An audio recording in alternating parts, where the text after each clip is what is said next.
there's definitely links that you take into your coaching, which I thought was like really relevant, even to our standard.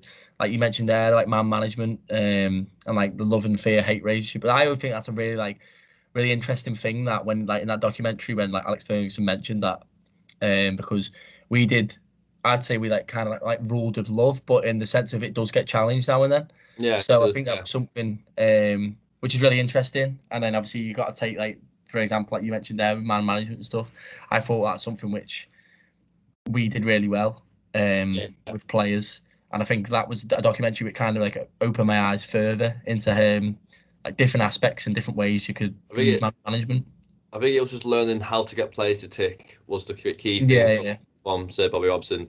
That like 9 list he mentioned at the end. It was just like I think I've watched that documentary 5 or 6 times. I'm a massive Newcastle fan, as you know, so that's one of the favourite things I've ever watched. So it was yeah. So just showing you it, somebody who's never watched it and yeah. doing it part of his assignment and getting your own values and own thoughts in that podcast episode where we reviewed it was such a rewarding thing for me. Yeah. But definitely, it's the man management. What I took away from most of the documentaries. Um, but like just reverting back to what I mentioned earlier, where I said I mostly ruled in love. I think towards the end of the last couple of weeks, where we were challenged a bit, you had to kind of step into that fear just to get some of the more senior players within our team more in check because they started to give an attitude when things Yeah. aren't going well. And I feel like that is something we kind of took from Sir Alex Ferguson's documentary, where we had to not do it for performance, but just do it just to keep them grounded, if that makes sense. Yeah, I totally agree. I think well, like when we mentioned that it got challenged and like there were certain situations I remember like people like abusing the referee and when that was happening, it was not like cringy for us, but it's the sense of how would you go over to one of your good mates and say, "Listen, I know you play for the team, but just stop like doing that. Like you're supposed to be one of the older lads here, and you know, Yeah, set an example for the other players coming in." And like obviously, there's lads in our team are in the first year, and obviously when we eventually leave uni, someone else is gonna have to take over that team.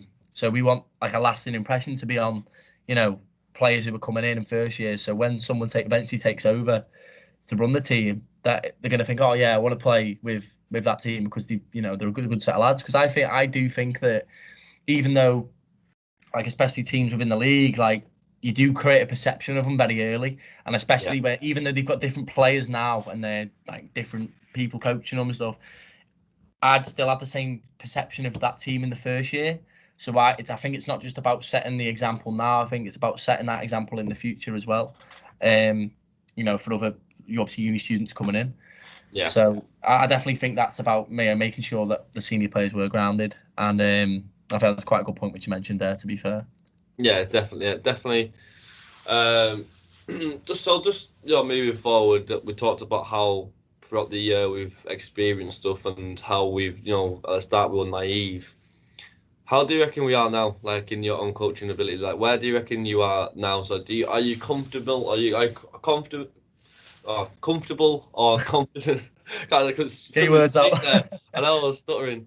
Like in the sense, do you reckon you're prepared now to just like coach your own team at a decent level, or coach your own recreational team, So or do you still think there's still progress to be made in the sense through developing or through what we're doing now? I do think there is progress to be made in what we're doing now. But me personally, I would like to possibly go into something what we're doing now, but in like a bit more of a higher standard, but our age.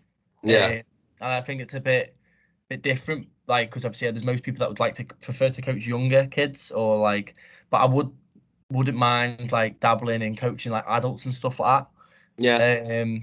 Because I think that's something which we've done it basically now, and I think it's quite an interesting take, like especially with kids. I think there's many different aspects you've got to take within it. But with adults, you can be a bit more relaxed, and I think that's what I think it's taught me, especially from the first podcast and excuse me, from the sessions that we've done, is that like at the very start, I thought we were very like not like we weren't relaxed. We were very like like strict in like come this time, and like do this, do that, do this, and then like when we're on the pitch. But now it's like just go out, enjoy it, have a good time. And if someone makes a mistake, it's like, oh, no worries, it's all right. Come on, carry on going. And I think we're more relaxed with our coaching, Yeah. especially that's what I personally think anyway. And I think that's more beneficial when you're coaching like adults or under 21s at our age. You know what I mean? So do you reckon this placement has kind of altered your coaching from, you mostly coach with children, so you had much more strict, things were done in much more of a structured way. Do you reckon this placement has like developed that in the sense of, you get much more relaxed, much more enjoying the football more Mm. than learning skills, for example, because skills are mostly already have been learned. Yeah. Do you reckon that's something which you have developed throughout the year?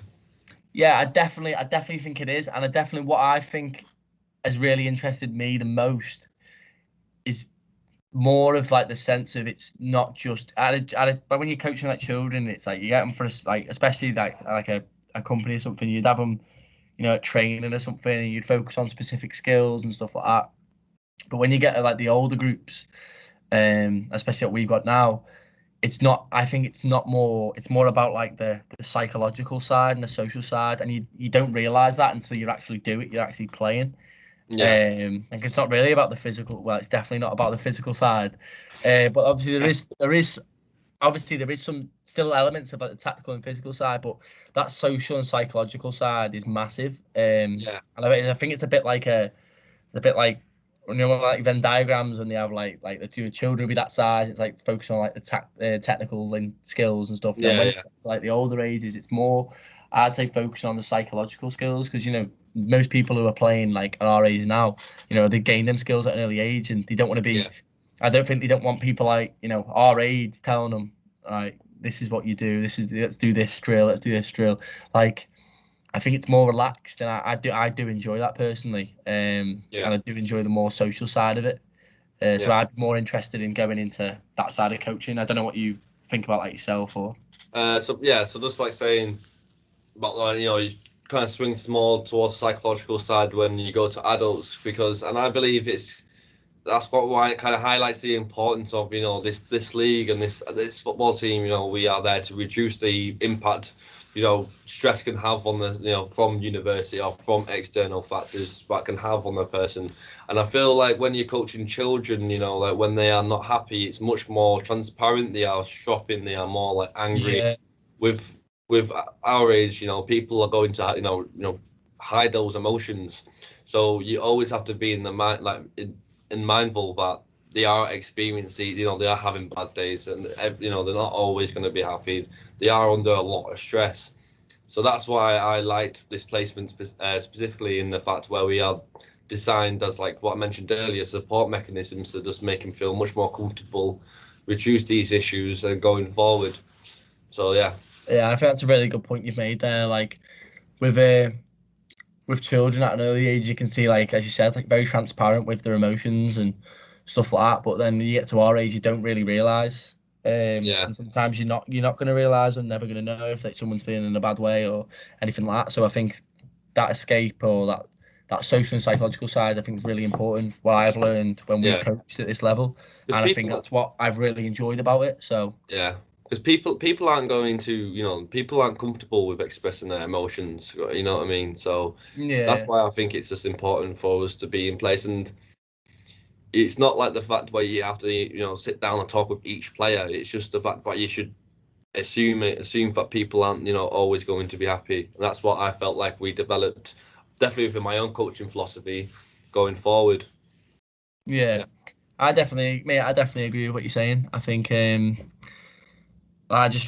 that's everything that we've done. I think at Far Road at the minute, I think it's been really like substantial with like that psychological like focusing on people's mental well-being and not even realizing it sometimes that you're doing it and them not realizing that they're doing it. yeah, Like that's like an escape for some people that obviously we wouldn't even realize. Like yeah, obviously people come from different backgrounds and stuff like that, and people have different things going on. So I think even when people come to play football for us, it's like having that escape from whatever's going on in the world. So definitely, yeah, I think that I think that's really what we've done is really good for people's well-being anyway. definitely, But I do think there is obviously a lot of impacts that's happened like this year, which has caused like a lot of problems with like mental health and yeah, psychological issues with people. And obviously, like COVID being like the main one. Yeah. So that's what I think anyway. Definitely, yeah, definitely. COVID has been, a bummer to everyone. So it's It just been a definitely bit, has. been a bit frustrating. But we're going through it. We're coming out of lockdown, and things are going back to normality very slowly. But eventually, it will all be over, and we'll be back to normal. We can be able to, coach a team for like throughout the year, like Train. normal. Throughout the train, yeah, like the train. We can actually have supporters down to the, we've had a lot of people who wanting to come I down wanted to come and to just, watch. Yeah, and that's the, I think that's been something which has been like really missed. I remember it when has, yeah, definitely. we played, like I know it's at a low level, but when we played, there was like a big line of people that used to watch, and like I think you get a bit of a buzz of Yeah, like people on the side, like cheering you on and stuff like that. And I think that's something that's obviously happening in the Premier League now, which we've obviously previously talked about as like personally. I mean, it's like yeah, fans have such a big difference on the game, and even if it's at low levels, I think there is yeah, a if there's people there you want to try and impress. I think, and I think that's something which has been really greatly missed, especially in student union league. Sorry. Do you think there's any like really other than COVID maybe like impacts which have affected the team, or would you say like it's mainly been like COVID related why we couldn't yeah. train or I stuff think like it's mainly. I think it's also like even though it's COVID inflicted, but the space we had from the first set of matches to the second set of matches didn't help at all. In the that? Oh, sense that people's circumstances changed, but like what you said, and that is kind of COVID. But it's just like maybe it's kind of if you kind of relate it to the sense of like maybe like a post season and the gap between a like a end of yeah, the season. Um, that was if you kind of see it as that sort of experience. Like but I there's feel like like nothing there, is there? it's like nothing there. Yeah, Yeah, I feel like what we could have done in better is maybe recruit players, but at the same time we didn't get any impression that any players are dropping out until literally when like we're two about weeks to play. before, week before, Yeah, mate.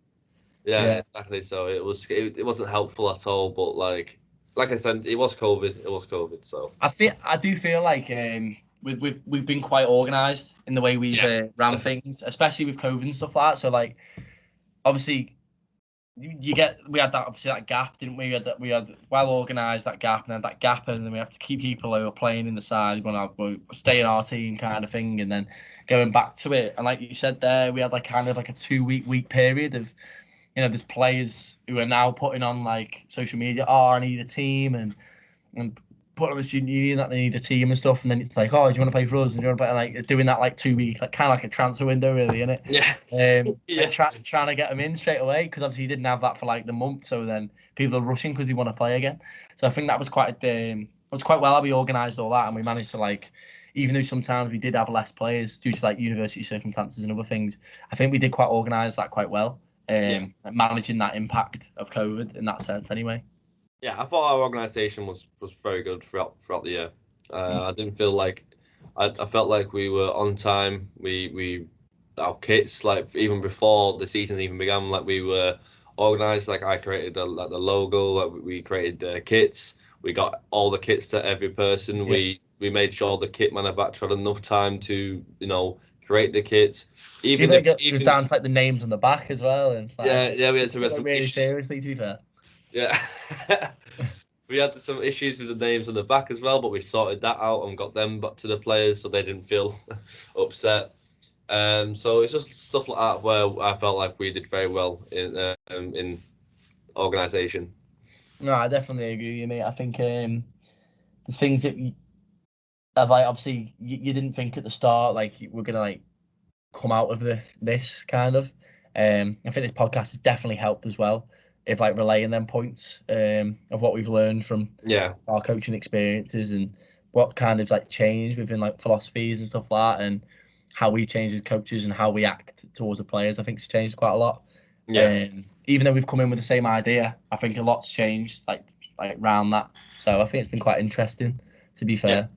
definitely. So and also the fact we did join in some games as well, so we can also understand the Mhm. players' point of view as well. So we get to understand what was going wrong, and we it kind of helped in a way where we can kind of understand the problems which were occurring within the team from a player's point of view, which Yeah, sometimes the coach might not be able to understand. For example, if you look at Mourinho, he never played at a high level. He might not understand some of the player Yeah, issues that occur. So just having them sort of, well, it might have been down to numbers while we played, but still, yeah, I think it we still definitely got was. to we still got to understand some sort of player's point of view, which definitely benefited our coaching moving forward. I just want to ask you a question though, Lewis. Is what's next for Lewis Eaton? What's next in your coaching? Um, I wouldn't. I'd say probably. Mate, I would like to go down this coaching route of, focusing on a team, maybe at this level. But Yeah, I think I've got other things going on, like with like teaching roles and stuff like that, and but I would still like to be involved within football at this yeah. level. Definitely my age or older. I I think think I think you'll I do would really. prefer that. I think you'll do really well in like an under 23s like coaching role. Mm. I can Yeah, be serious. Yeah. maybe. What do you think that like you're gonna do with your coaching? I think it's the same. Like the reason why I said under 23s is because I think I'll be good in that. Like maybe not under 23s, but because it's been changed from like reserves to under 23s. But Yeah, I think I'd like to be a reserve team coach for like a club at like for example like the Saturday League level. I think that's something I'll definitely would like to enjoy, or definitely something I'll definitely inquire about going forward. yeah. I think that's something I'd agree. I think we'd both be.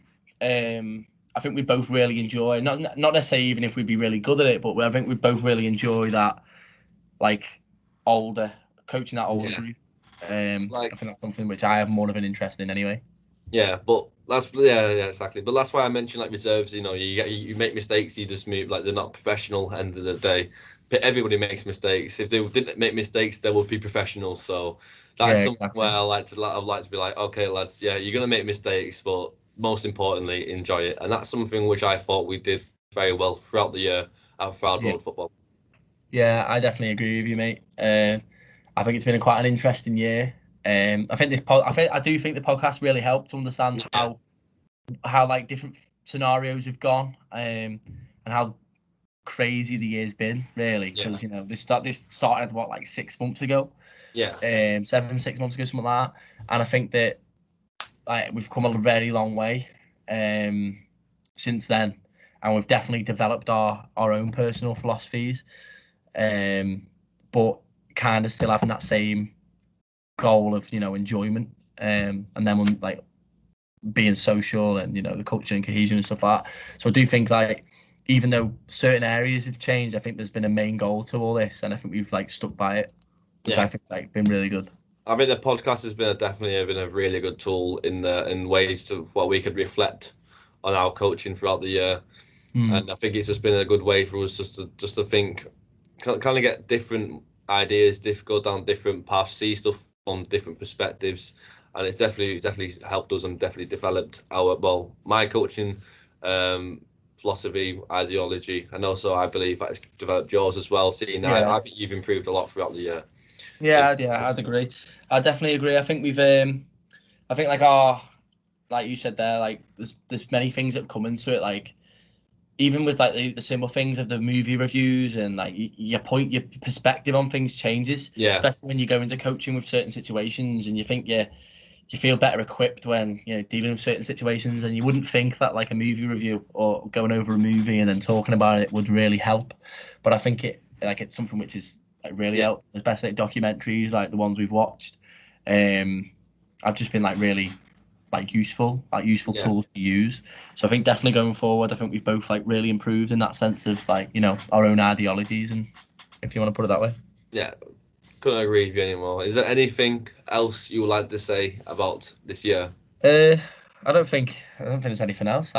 In a weird way, I think I've really enjoyed it, even though it has been COVID and stuff. I've really enjoyed, Yeah, getting back to it. And it was a bit grim with the gap and stuff, and I wish we could have yeah, carried on playing. But I have really enjoyed, playing. Well, sorry, coaching, and getting really back into it. And I think that's something which, like I'd always want to do, even at that level, yeah. because I think it's just so enjoyable. And what about you? What do you think? I think yeah, like you mentioned, it's been I really enjoyed it as well. Even though motivation was impacted in a negative way because we weren't playing, because we couldn't get down, because sport was taken away from us. Well, organised sport was taken away from us. So Yeah. motivation